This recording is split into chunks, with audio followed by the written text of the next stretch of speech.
নমস্কার বন্ধুরা, আকাশের রান্নাঘরে আপনাদের সবাইকে স্বাগত। দেখুন আজকে আমি তিল পনির করে দেখাবো। এখানে আমি পনির নিয়েছি, পনিরগুলোকে এরকম লম্বা লম্বা কিপ করে কেটে নিয়েছি।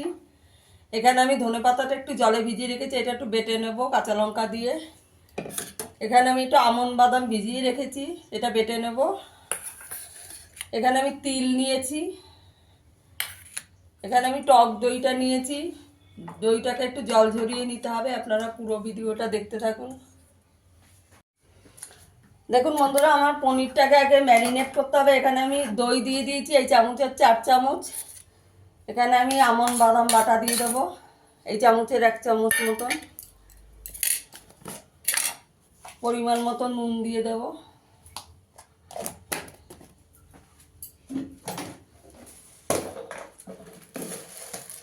একটু চিনি দিয়ে দেবো অল্প করে। একটু গরম মশলা দেব।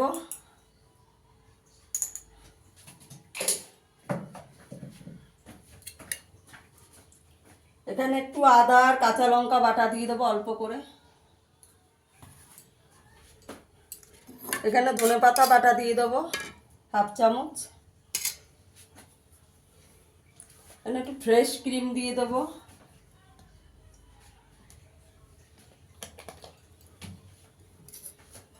দিয়ে ভালো করে একটু মিশিয়ে নিতে হবে।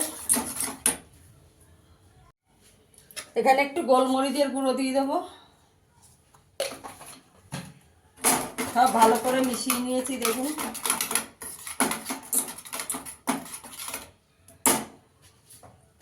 এবার পনিরগুলোকে ম্যারিনেট করে আধা ঘন্টা রেখে দেবো। ভালো করে এর সঙ্গে মিশিয়ে আধা ঘন্টা রেখে দেবো। দেখুন বন্ধুরা, আমি সব পনিরগুলো একটু মেখে রেখেছি, একটু ক্রিমি ক্রিমি ব্যাপারটা হবে। এবার এটা ম্যারিনেট করে আধ ঘন্টা রেখে দেবো। আধ ঘন্টা পরে ফিরে আসছি। দেখুন আমার আধা ঘন্টা হয়ে গেছে এটা ম্যারিনেট করা। এবার ভেজে নেব। এখানে আমি তেল বসিয়ে দিয়েছি, প্যানে তেল গরম হয়ে গেছে। এবার দিয়ে দেবো। গ্যাসের আঁচটাকে একদম কম করে ভাজতে হবে, ভালো পুড়ে যাবে।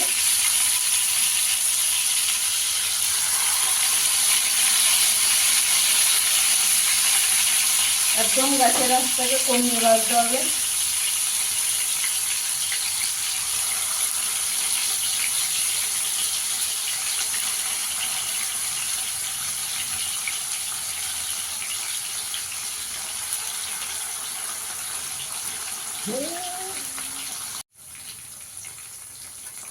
দেখুন এই পিঠটা আমার ভাজা হয়ে গেছে। এবার আস্তে করে উল্টে দেবো, এটা খুব নরম।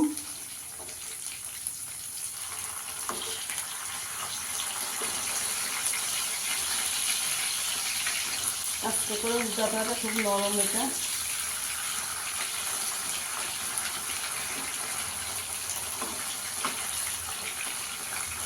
এই পিঠটাকেও একটু ভেজে নেবো।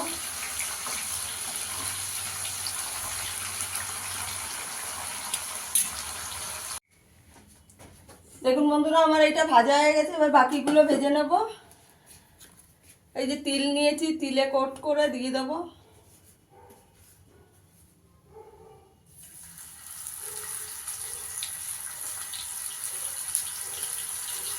তিলে কোট করে দিয়ে দিচ্ছি এগুলো। গ্যাসের আঁচটাকে একদম কমিয়ে ভেজে নিতে হবে।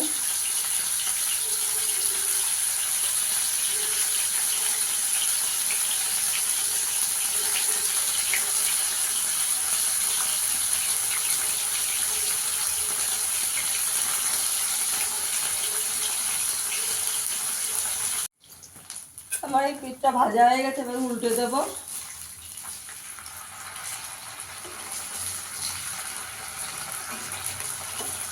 আস্তে করে উল্টাতে হবে বন্ধুরা, খুব নরম।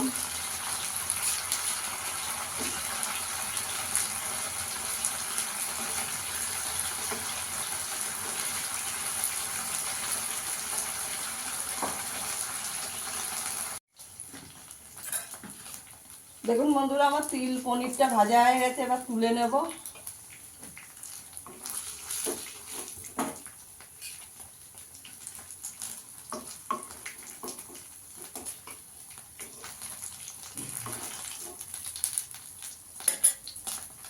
দেখুন বন্ধুরা, আমার তিল পনিরটা হয়ে গেছে। ফিরে আসবো আবার নতুন কোনো ভিডিও নিয়ে। সবাই ভালো থাকবেন, সুস্থ থাকবেন, ধন্যবাদ।